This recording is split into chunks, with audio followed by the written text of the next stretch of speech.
Okay जी, next है हमारे पास interrogative pronoun. सबसे पहले तो इसकी प्रोनाउंसिएशन आप अपनी ठीक करें। जनरली इसको बोला जाता है इंटेरोगेटिव, जबकि ये गलत है।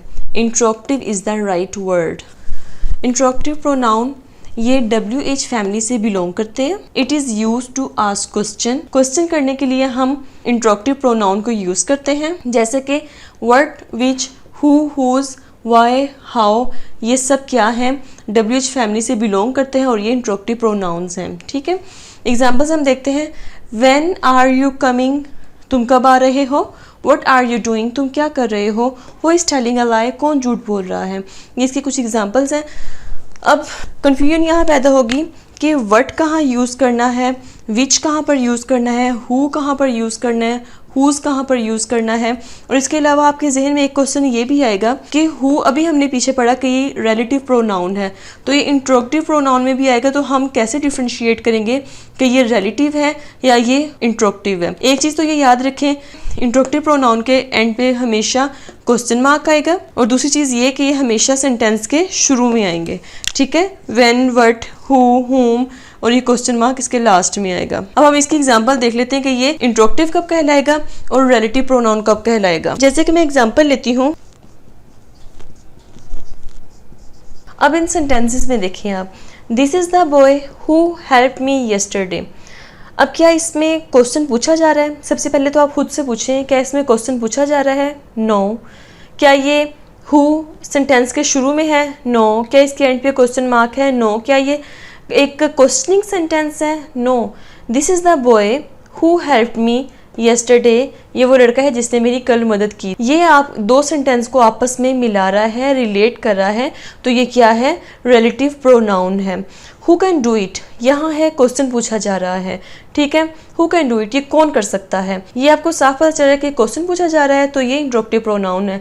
ये आप मजीद प्रैक्टिस करते जाएंगे तो आपको बहुत अच्छे से अंदाजा हो जाएगा कि इंट्रोगेटिव प्रोनाउंस कौन से हैं, रिलेटिव प्रोनाउंस कौन से हैं। फर्दर मैं आपको बताती हूँ कि व्हाट, विच, हुज, होम हमने कब और कहाँ यूज करने हैं। What, which, who, whom, whose, ये कैसे और कहाँ यूज होंगे। व्हाट हम तब यूज करते हैं सेंटेंसेस में जब जनरल बात हो रही हो, मतलब ऑप्शंस बहुत ज़्यादा हों। ठीक है, जैसे what do you want to eat, तुम क्या खाओगे, मतलब कि ऑप्शंस आपके पास बहुत सारी हैं और आपने उसमें से चूज़ करना है। What will you do today, आपके पास पूरा दिन है, 24 आवर्स हैं, बहुत सारा टाइम है, आपने उस टाइम में क्या करना है। इस तरह के जब जनरल क्वेश्चन किया जाए तो हम व्हाट यूज़ करेंगे।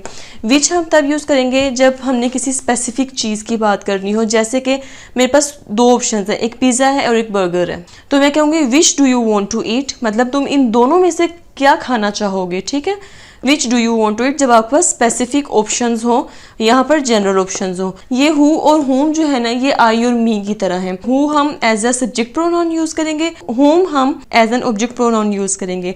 होम जो है ये बहुत ज़्यादा यूज नहीं होता है, अगर होम की जगह हम हो भी यूज कर लें सेंटेंस में खास फर्क नहीं पड़ेगा। लेकिन अगर आपने शो करना हो कि मुझे इंग्लिश बहुत ज़्यादा आती है तो आप इसमें होम यूज़ कर सकते हैं। जैसे कि मैं कहूँ who visited Ali in the hospital, Ali को किसने विजिट किया हॉस्पिटल में। अब आप इसको इस तरह भी लिख सकते हैं, Ali was visited by home in the hospital. Question same वही है, बस आपने इसको डिफरेंट एंगल में लिख दिया है। अगर आप इसको इसकी बजाय इस तरह भी लिख दें तो ये बिल्कुल ठीक होगा। पोजेशन शो करनी हो, मलकियत शो करनी हो, तब हम हुज यूज़ करते हैं। जैसे हुज फोन इज़ दिस, ये फ़ोन किसका है। हुज कैट इज़ दिस, ये बिल्ली किसकी है। यह हम पोजेशन शो कर रहे हैं, फ़ोन की बात कर रहे हैं, कैट की बात कर रहे हैं, तो हम हुज यूज़ करेंगे। इंट्रोगेटिव प्रोनाउंस बहुत सिंपल है, WH फैमिली से बिलोंग करते हैं। ये आपके पास सिंपल इंट्रोगेटिव प्रोनाउंस हैं। क्वेश्चन को आस्क करने के लिए बोला जाता है, सेंटेंस के शुरू में आता है, इसके एंड पे क्वेश्चन मार्क आता है।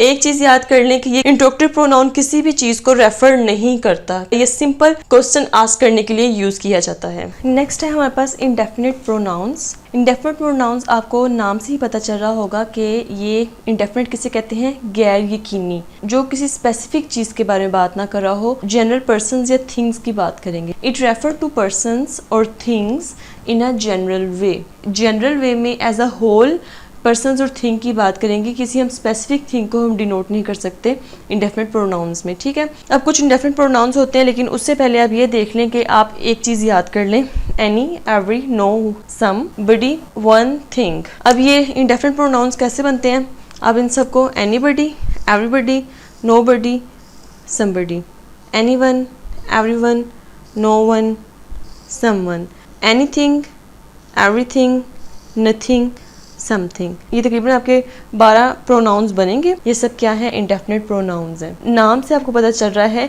कि ये किसी भी स्पेसिफिक चीज़ को रेफर नहीं कर रहे हैं, ये एज अ होल बात कर रहे हैं, जनरल सेंस में बात की जा रही है इसमें।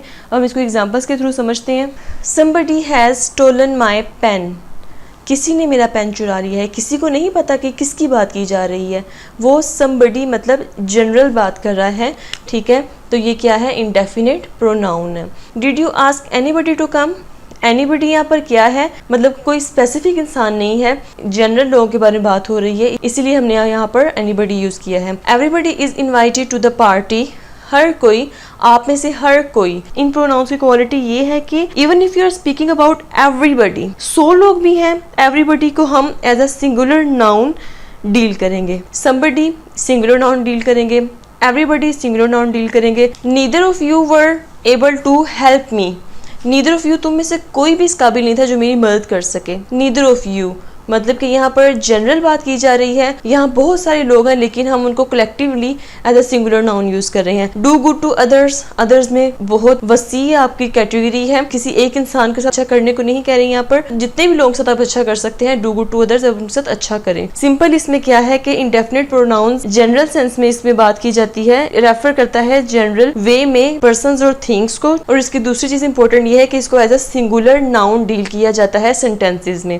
Demonstrative pronouns point out something specific in a sentence, किसी भी चीज़ को पॉइंट आउट करने के लिए, किसी भी चीज़ की तरफ इशारा करने के लिए हम डिमॉन्स्ट्रेटिव प्रोनाउंस को यूज करते हैं। Indicate items that can be either singular और प्लूरल, वो आइटम्स या तो सिंगुलर हो सकती हैं या फिर प्लूरल हो सकती हैं, जैसे कि this, these, this singular, these plural, singular plural, that singular, those plural. This और दीज जो चीज़ें करीब की होती हैं हमने उसको पॉइंट आउट करने के लिए हम इसे यूज़ करते हैं, जबकि दैट और दोज जो चीज़ें दूर होती हैं उसको पॉइंट आउट करने के लिए हम यूज़ करते हैं। ठीक है, अब इसको एग्जांपल्स के थ्रू देख लेते हैं। बहुत सिंपल है, कुछ भी नहीं है। सिंपल है कि आपने किसी भी चीज़ की तरफ इशारा करना हो, आप डिमॉन्स्ट्रेटिव प्रोनाउन को वहाँ यूज़ करते हो। दिस, दैट, दीज, दोज ये आपके डिमॉन्स्ट्रेटिव प्रोनाउंस हैं। इसमें सच, वन ये भी आते हैं लेकिन ये बहुत रेयर होते हैं। ये करीब और दूर की चीज़ों के लिए यूज़ होते हैं, सिंगुलर प्लूरल होते हैं। ठीक है, अब इसके एग्जाम्पल्स हम देखते हैं। This is a present from my uncle, ये वो गिफ्ट है जो मेरे अंकल की तरफ से है। दिस पॉइंट आउट कर रहा है, इशारा कर रहा है उस गिफ्ट की तरफ जो उसको उसके अंकल ने दिया है। दैट इज़ माई लैपटॉप, वो लैपटॉप मेरा है। इशारा किया जा रहा है लैपटॉप पर जो कि थोड़ा दूर है, दैट यूज करेंगे उसको पॉइंट आउट करने के लिए। लुक एट दैट, इशारा किया जा रहा है किसी चीज की तरफ, उस चीज को देखो। ठीक है, तो हम यहाँ पर दैट यूज करेंगे, वो चीज दूर है आपसे। दीज आर माई बुक्स, ये मेरी किताबें हैं। Those are nice shoes but they look uncomfortable. एक चीज बहुत इंपॉर्टेंट आप याद रखें कि आपने डिमॉन्स्ट्रेटिव प्रोनाउंस और एडजेक्टिव्स को मिक्स नहीं करना है। एडजेक्टिव जो होता है वो नाउन को क्वालिफाई करता है, जबकि demonstrative pronounce always stand alone. ये किसी चीज को रेफर नहीं करता है, ना ही ये किसी चीज को क्वालिफाई करता है। नेक्स्ट है हमारे पास रेसिप्रोकल प्रोनाउंस। बहुत ही आसान प्रोनाउंस है ये, और सिर्फ इंग्लिश लिटरेचर में हमारे पास 2 किस्म के रेसिप्रोकल प्रोनाउंस होते हैं। अब ये प्रोनाउंस होते कौन से हैं?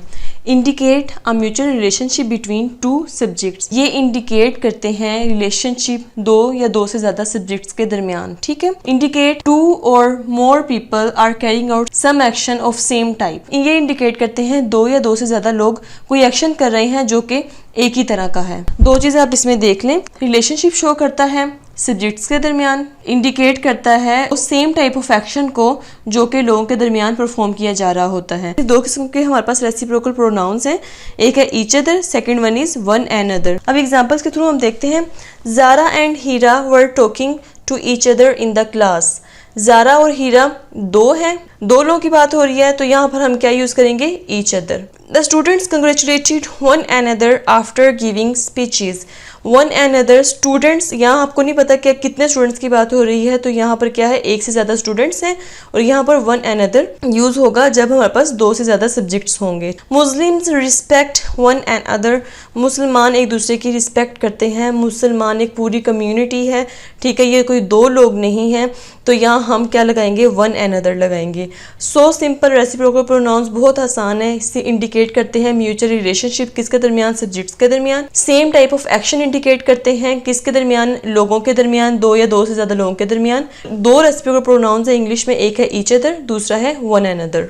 अब हम पढ़ेंगे इम्फेटिक प्रोनाउन। इम्फेटिक आपको नाम से ही पता चल रहा है कि ऐसा प्रोनाउन जो हम स्ट्रेस देने के लिए यूज़ करेंगे, ये सेंटेंस में जोर पैदा करेगा। It refers in order to show emphasis, किसी चीज़ पर जोर डालना होगा तो हम इम्फेटिक प्रोनाउन यूज़ करेंगे। Used immediately after the noun, ये नाउन के फौरन बाद यूज़ होता है। कुछ केसेस में ये बाद में भी यूज़ होता है। It indicates any action was done without any help, ये है कि इसमें जो भी एक्शन किया जा रहा है उसमें किसी की हेल्प नहीं ली जा रही है, वो खुद ही किया जा रहा है, इसीलिए उस पर एम्फसिस किया जा रहा है कि वो एक्शन वो खुद कर रहा है। इसको हम एग्जांपल्स के थ्रू देखते हैं। The queen herself visited the scene, queen खुद गई विजिट करने। I will do it myself, वो जोर डाल रहा है कि मैं इसे खुद कर लूंगा। इसमें जब इम्फोसिस हो रहा है किसी चीज पर तो वो क्या होगा, इम्फेटिक प्रोनाउन। ये आप इसकी प्रैक्टिस करते जाएंगे तो आपको ये इजीली चीजें समझ आना शुरू हो जाएंगी। The town itself is not very large, कस्बा जो था वो इतना बड़ा नहीं था। They themselves admitted their guilt, उन्होंने खुद ही अपनी गलती तस्लीम कर ली। अब एक चीज ये है कि herself, himself, my self, itself, themselves, ये सब तो हमने रिफ्लेक्सिव प्रोनाउन में भी पढ़े थे। अब इन दोनों को आपने मिक्स नहीं करना है, इन दोनों में आपको मैं डिफरेंस समझा देती हूँ, लेकिन सिंपल आप इस चीज को समझ लें कि इम्फेटिक प्रोनाउन जो है वो आप में किस सेंटेंस में कोई स्ट्रेस क्रिएट करने के लिए, एम्फेसिस शो करने के लिए सेंटेंस में यूज किया जाता है। ये मोस्टली जो है नाउन के बाद यूज होते हैं। जो एक्शन होता है वो किसी भी हेल्प के बगैर किया जाता है। अब मैं आपको इसका डिफरेंस समझा देती हूँ। इम्फेटिक प्रोनाउन और जो रिफ्लेक्सिव प्रोनाउन है इनमें डिफरेंस क्या है। It is used to emphasize something, ये किसी चीज पर जोर देने के लिए यूज होता है। जो reflexive pronoun, it is used to reflect back the noun और प्रोनाउन। जब हमने रिफ्लेक्सिव प्रोनाउन में पढ़ा है ऑब्जेक्ट और नाउन वो क्या होते हैं, सेम होते हैं, रिफ्लेक्ट बैक करता है नाउन को या फिर जो भी उसमें प्रोनाउन यूज हो रहा होता है। जबकि ये रिफ्लेक्ट बैक नहीं करता, ये किसी भी चीज पर जोर डालता है, ये रिफ्लेक्ट बैक करता है। इसमें डिफरेंस ये है, emphasize and reflect back. Immediately after the noun, इसको हम यूज करते हैं नाउन या प्रोनाउन के फौरन बाद।